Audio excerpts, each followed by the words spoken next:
Chapter 13. The Queen. I could feel her power. This was her world. These were her slaves. More than slaves, they had no will of their own. I knew who I was again, but I felt weak and pathetic. I was under control of the turn my body was in. That body belonged to her. She had orders for me. Protect the egg-laying worker termites. The orders came in smells and feelings, but they are impossible to refuse. Rachel, I called. Marco, Axe, it was Rachel's last week. Oh no. No. No. Rachel, it's the Queen. She's controlling you. I can't, my body, it just...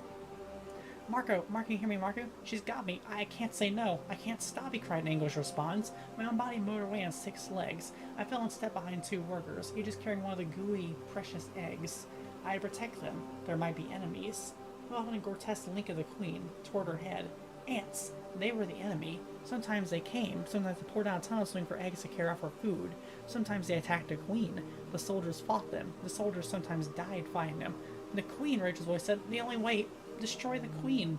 It was an electric jolt in my mind. Get rid of the Queen. Yes, the only way. They wouldn't be expecting that. There'd be no one to stop me. But my body is not my own. I couldn't make it. 2 workers pile on before me. I feel their hind legs with my feelers. I knew the Queen's head was just to my right. Just half an inch, maybe less. The Queen's head, feelers, eyes. Like an ant. One chance. Focus. Focus. I had to trick the termite mind. I had to draw on every ounce of my strength, and if I failed, I'd live the rest of my life as a mindless slave of the termite Queen. Now. Do it now. I swerved right, like moving through molasses. The Queen had ordered me to go after the workers, and I was disobeying. Ant! Ant! I screamed over my head. Ant! Destroy! Destroy! Destroy the ant! I clambered over half a dozen termites to retain the Queen. I could feel my will weakening. I couldn't get rid of the Queen. I had to kill an ant. That was my purpose, keep ants away from the Queen. I scampered toward the Queen's head. I felt my antennae touch her. Oh, my massive pincer jaws, and... Termites ran around insanely. They were racing out of control, lost and confused, and for a moment did the same. The Queen was gone. I think in some way I wanted to forget who I was and what I just did. I went become the lost panicked termites. We're free! We're out! Cassie, where are you? Get out of there! Heard a far-off voice cry. Was it Axe? Marco? Rachel? Demorph, I cried my last shred of control. No, Cassie, no, a voice screamed. You're inside a piece of wood. Demorph, I screamed again. Human. I want to be human. Let me be human. Let me get out of here. Out of this body. I grew. The walls pressed in and I filled the tunnel. I couldn't grow anymore. Trapped. Pain. Nothing but pain. I was a swollen, vast termite, larger than a queen. Huge. I couldn't grow anymore. And I couldn't stop. I was trying to become human to fit a human body in a space no bigger than the size of a walnut, and then... explosion. The walls opened up. Splinters. Fresh air rushed across my hard termite skin. My head was free of wood and growing. My body was still trapped, squeezing with terrible pain. I had eyes now. They could see, but only dimly. I was still tiny, even in the air above me was a huge blade as long as a patcher just slashed downward. The wood splintered again and again, and my body was free. I grew and grew. Arms, legs, my own head. I fell on my knees on a wooden floor. Marco and Rachel stood over me. I had to use his tail to slice open the wood. They'd all escaped the colony. They demorphed. It was dark in the room, but there were glowing red and green indicator lights. And there was a computer monitor showing neat screensaver triangles floating and reforming. Are you okay, Rachel asked. She bent down to put her hand on my shoulder. I gave her a hug, then just suddenly I pushed her away. Let me go. Don't touch me. Don't touch me. Don't touch me. Rachel was on me in a flash. She clamped her hand on her mouth. Margaret around my ankles and held them still. Cassie, shut up. We're in the Yerk building. We're in a side room. We can hear people in the next room. I was beyond caring. I struggled and fought and tried to scream. Axel, whatever you do with that computer, do it, Marco whispered urgently. Marco and Rachel had me pinned to the floor, and slowly, very slowly, my muscles relaxed and I stopped fighting. Are you okay now? Rachel asked. Okay? I'd never be okay again, but I nodded my head anyway. She took her hand away from her mouth. It's over, Cassie, Marco said. You saved us. It's over. We have other problems now. I'm good, I said. I'm fine, but my skin was crawling. Evil, terrible memories were crowding in around me. I have access, Axe said. Accessing, Marco or Rachel, I need a human to help me understand the meaning of what I'm seeing.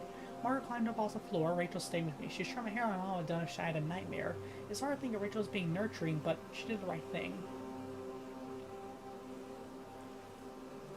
Heard sounds in the next room, human voices and Harbinger speaking their weird mixer on native tongue and human speak they learned for duty. Some kind of commission, Marco mused. Some 3 members, they vote on what happens to the forest. They decide to log and go forward. Dapson Lumber Company accent. That's the Yerk Cost Logging Company. Very funny. What's funny? Dapson. It's a Yerkish word that means... Well, never mind what it means. It isn't polite. Look at this document, Marco whispered. Preliminary permission to examine feasibility of... Hey, the year signed final permission to begin logging. That's what his commission still has to decide. 3 people. One already said yes, probably controller. One voted definitely no. There's one guy left, some guy named Farrand. Yikes. What yikes? Rachel asked. He actually is coming to visit the scene. End of the week and then he'll vote. If that guy votes yes, the Yerks are in business and we're in trouble. He'll vote yes, Rachel said darkly. I'm afraid that is true, Axe agreed. The Yerks are making a controller. Not if we stop them, Marco said. One thing at a time, we need to get out of here. We're not going back to where we came in. No one argue with that. I'm making a slight change of program to allow me access this computer on Marco's home computer, and I can temporarily shut down defenses from this computer. But there are still guards outside and Harbinger in the next room. Yeah, we'll have to move fast, man, Rachel said. Cassie, can you morph? Can you morph the wolf? I'll stay right beside you the whole time. Could I morph? The very idea made me sick, but even my queen fear knew anything was better than going back to that termite colony. 5 minutes later, Axe turned off the AR defenses and we ran from the building. I guess there's kind of their defenses too much. Without them, no one even shouted an alarm. By sheer no luck, we raced between the paths of 2 controller guards. No one yelled, no one fired a shot. We ran into the woods and Jake joined up with us. And no one said much on the way home. My parents expected me to be at Rachel's house. Her parents expected her to sleep over at my house. My house is easier to sneak into, so that's where I went. It was almost done by the time I demorphed. We kept the dark living room up to my room, trying to make the stairs squeak. I loaned Rachel a big flannel shirt. She grabbed a blanket and a pillow and simply fell down on the floor beside my bed. I think she'd sleep before she even landed. I crawled in my bed, my own familiar bed. The sheets are cool. The comforter was my comforter. I belonged here. It was my place. But nothing seemed familiar. The shadows cast a dim starlight on the walls. The shape of shirts and overalls hung from big hooks on the walls. The bindings of books I'd read right here in this room. None of it seemed real. I closed my eyes and opened them quickly. How could it be? How could I remember what the chamber looked like, what the termite queen looked like when I had no eyes? Still I remembered it. I saw the chamber dug in the rotted wood by hundreds of workers, and I saw the huge queen. I felt my pinchers. I hadn't just destroyed her. I destroyed an entire colony. I didn't understand myself and my friends. I wanted to throw up, but I wouldn't get out of bed to run to the bathroom. I felt like I never wanted to leave that bed again. I love animals. I raised all my life around them. I love nature, but what did I really know about it? I've been more animals than people ever see in their lifetime. I've flown to wings of an osprey, raced through the ocean in the body of a dolphin. I've seen the world with the eyes of a nuthatch owl at night, and I've smelled the wind all the keen senses of a wolf. I've flown upside down and backward in the body of a fly. Sometimes I go in the far hills at night on a horse and run through the trees. And everything I've seen, every animal is either killer or killed. In a million billion battles over the world, in every continent, every square inch of space, there was killing. From the big cats in Africa to the cold-blooded search of young and weak gazelles, the terrible war spot in anthills and termite colonies. All of nature was at war, and on top of all that, humans kill each other as well as other species, and now the same people have been enslaved and destroyed by the Yerks. Nature at its finest. Cute, cuddly animals who slaughter to live. The color of nature wasn't green. It was red. Blood red. I realized tears were running down my cheeks and stuck to my pillow. I would have cried loud, but I didn't want to wake Rachel. I would scream, my parents would have come running. And what could I have told them? Lies? More lies, because in my world I too was prey. The Yerks were hunting me. I was scared and alone. I didn't know what was going to happen. And then I thought of lost skunk kits. Unlovable little creatures the most, but they were scared and alone too. If they were still alive.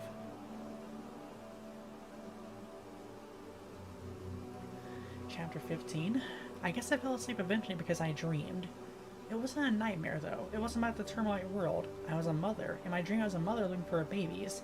I searched everywhere, even though I was hurt and in pain, and at last I found them. In my dream, they snuggled up next to me. When I woke up, the dream evaporated, but it left behind a feeling of peace. The sky was high in the sky. The sun was high in the sky. It was 10:15, late. Rachel had already showered and dressed. I can't believe you slept so, Rachel grumbled. I had a seriously bad nightmare. Look, I gotta get home. Are you okay? Sure, I said, rubbing my eyes. I mean, last night, it wasn't like I was having some kind of breakdown, just, creep me out. Tell me about it, Rachel agreed. It wasn't a big deal if you think about it, Nancy. Termites they kill all the time. They're just termites. Bugs. Yeah. She laughed. I don't know if she had to get home or if I made her feel uncomfortable. She wasn't usually a huggy kind of person. Having treated like a baby probably gave her the willies. My mom was at work. My dad was somewhere, I guess, because his truck was gone.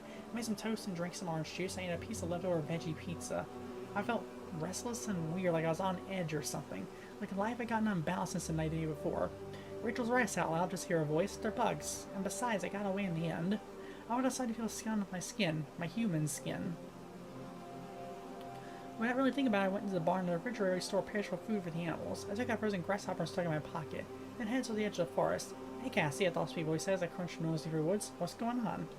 I told himself Tobias was came by. He flared, turned on a dime, landed on a branch. He dug his toe ripping talons soft bark. Not much. I heard it was pretty bad last night. Yeah? Who'd you talk to?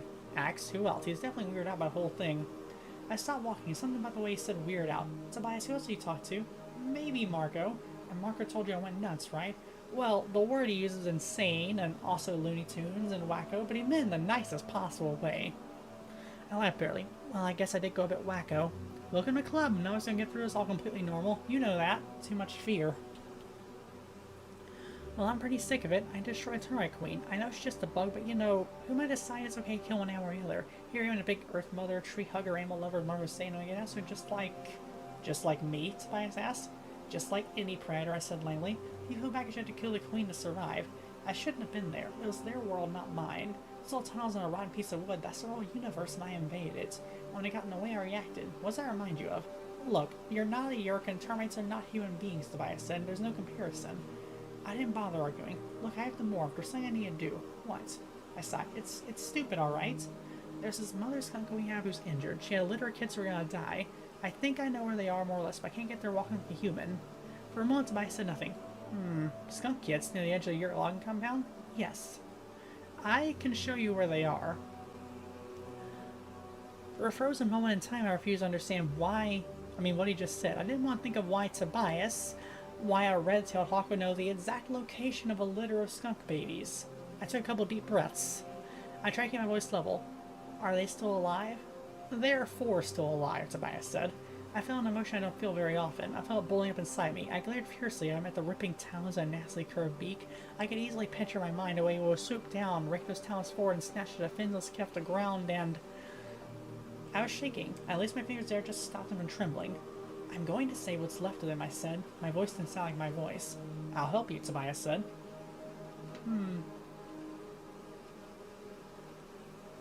Chapter 16. I used my Animorph loop behind Tobias who led me directly to a spot I'd seen before. I carried a frozen grasshopper in my talons. I didn't ask Tobias any questions, and he didn't offer any answers. He pointed out the almost invisible entrance to the skunk's lair, and he flew away. I knew I'd go to Jake and tell him what I was doing. I knew I'd hurt him by treating him so coldly, but to tell you the truth, I didn't care right then. I just wanted to find those baby skunks. I didn't know why, but somehow in my mind, those skunks become very important. When Tobias outside began to morph. It wasn't a difficult morph. I kept my eyes and ears and a mouth all the way through the change, not like becoming a bug. There's now a familiar sensation of shrinking. There was a surprise having a huge bushy tail growing from the base of my spine, but I morphed a squirrel before. This was pretty close, but the fur was a new experience. I'd grown fur before, but never any as long and luxurious and dramatic. It was a regular fur coat, so to speak, mostly black but impressive swipe of white down my back and onto my tail. The sense of the skunk remained dramatic. The hearing was a little better. Hearing was a little better than human, maybe. The sense of smell was good, and the sight not as good as my human vision. And the body wasn't swift or strong. I shuffled and sort of waddled when I tried to walk. When I tried to run, I just ended up waddling a little more. My front paws could grasp and hold, but they were far inferior to human hands. In the skunk's mind, instincts would seem strangest. I bet inside minds are all fear or hunger. Minds that are keyed up like they lived on adrenaline. But this mind, this package of instincts was so... gentle. So unafraid. Not cocky and swaggering like a big cat, just unafraid. I was an animal no bigger than a house cat. No sharp teeth or talons, but just about nothing in the forest messed with me. I felt a gentleness of absolute confidence. I could hear the mewling sounds of skunk kiss within the burrow. I rolled over and pushed my head inside. It was dark, but I could make out 4 of them. Tiny, helpless little things. No longer infants, but not able to defend themselves or hunt like skunks. I knew some people think that animals don't have emotions. Those kids are happy to see me.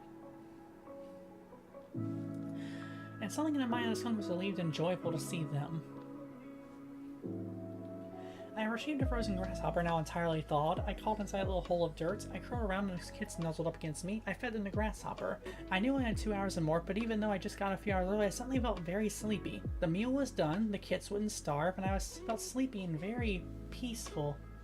Even in my sleep, I knew it was going to happen to me. See, all these little animals are right now. I think I was falling out of love.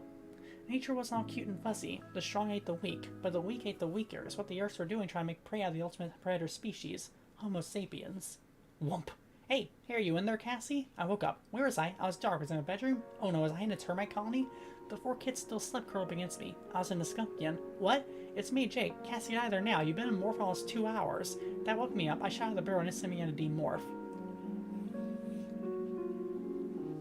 Jake was standing there with Marco, Tobias in a tree overhead. I'd seen Jake mad before, but I'd never seen him this mad.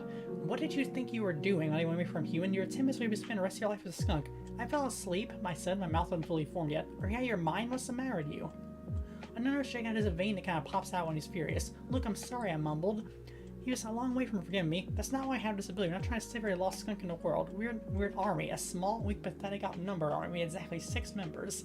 Tobias had already been trapped, and he was trapped by New York. I can't believe you nearly got yourself trapped over some skunks. Marco said then put a hand on his shoulder and kind of pulled him back. Look, it's okay, Jake. She's okay. Thanks to Tobias. No thanks to her, Jake snapped. I had no what to say. I was too shocked. To be honest, I was pretty horrified. I almost did. Marco, Tobias, take a walk, okay? He's turned to his face isn't to mine. I know you had a real bad experience like that. I've been there. I've had the nightmares. I know what's going on. I'm fine, I muttered. Just shut up and listen to me, he said, but the anger was gone. I care about you, Cassie. We all do, and we all need you. So when I said, you need me to fight battles? What if I don't want to fight any more battles? What if I've had enough? I've done enough. You've done more than enough. 100 times more than enough, but the Yerks are still here. I shrugged. The strong eat the weak, I said, is part of nature. Humans always win, our animals always lose. Maybe it's our turn to lose. He nodded. This isn't about the race called humans. It's about people we know, people we see every day. My brother Tom is one of them. So why don't you go tell Tom it's okay to slay the Yerks, but it's our turn to get hammered. He turned and walked away. Jake? He stopped. Jake, my dad and his skunk mother ready to return in a day or so. I'm not just gonna abandon these kids. He put his hands on his hips and glared at me. You can't stay in morph that long and you know it. I know, but to make sure no predators come around, I have to get them food. I have to morph at least 7 times so I can imprint on their mother here in the wild. Look, I know it's stupid to you and Marco and probably to everyone, but I have to do this. I'll watch them, Tobias said. I forgot how good Hawk hearing is.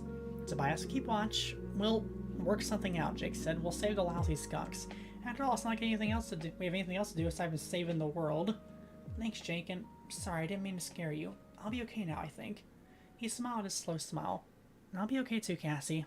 As long as you're around. Aw.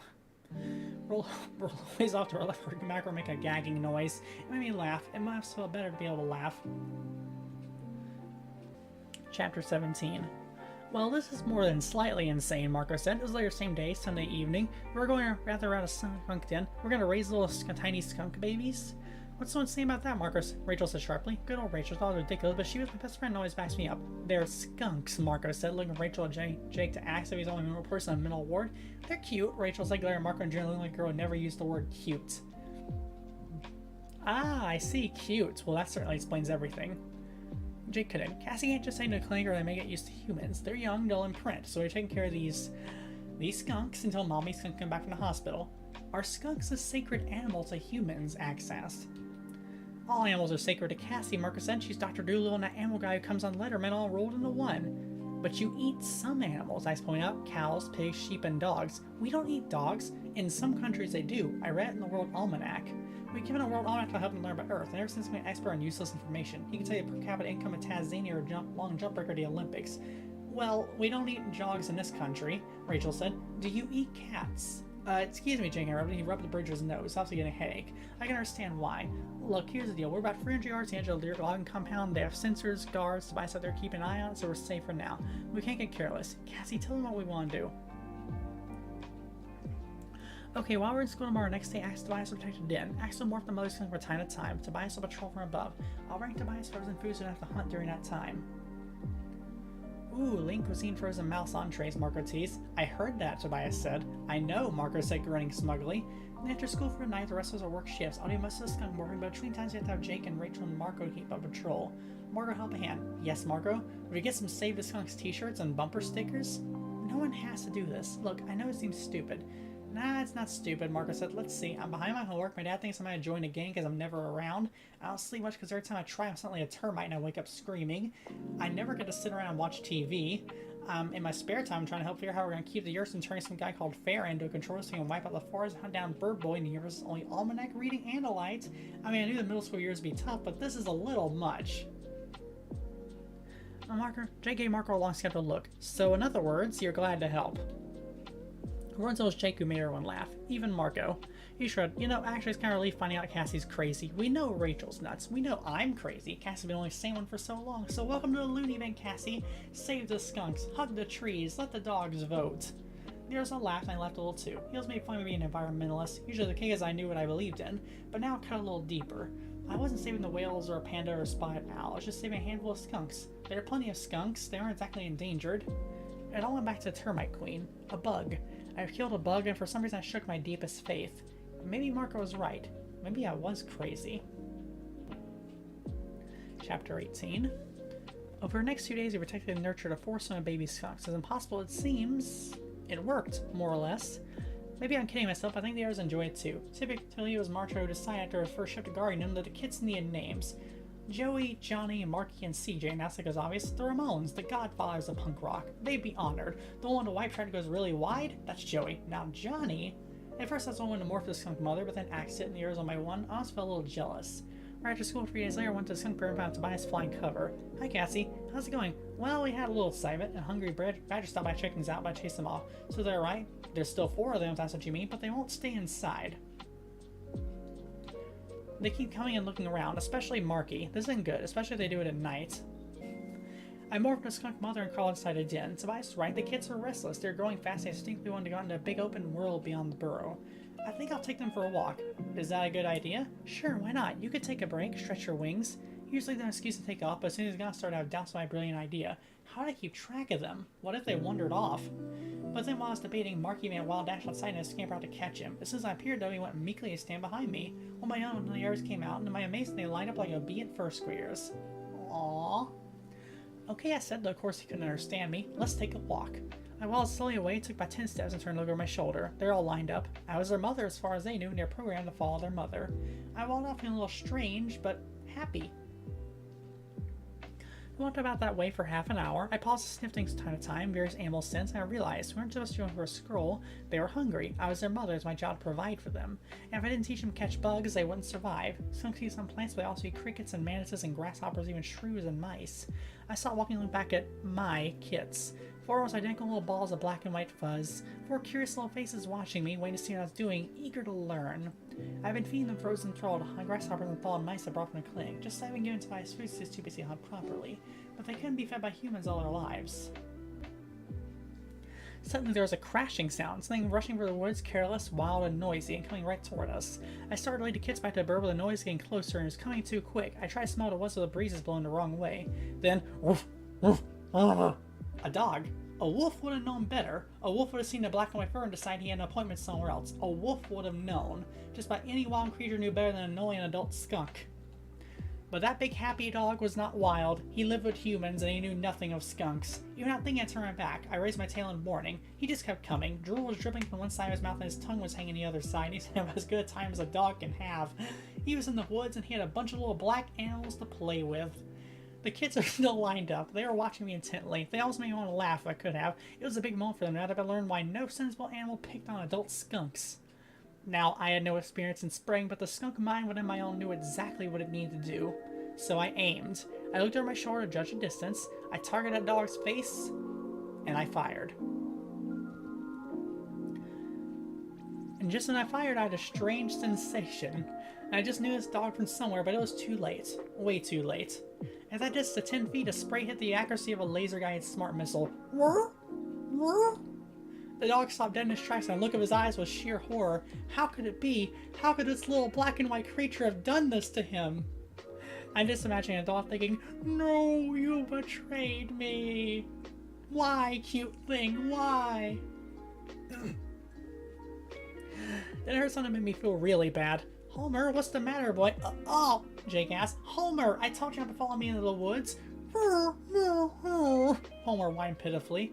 Jake, Marco, and Rachel and Axel came in a run. Marco was already laughing. "You hosed Homer." Cassie sprayed Homer. "Wait, that is Cassie, right?"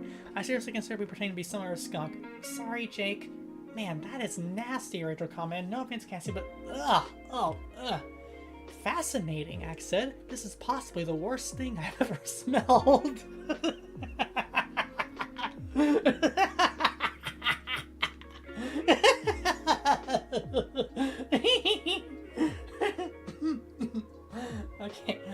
Okay. Breathe, Annie, breathe.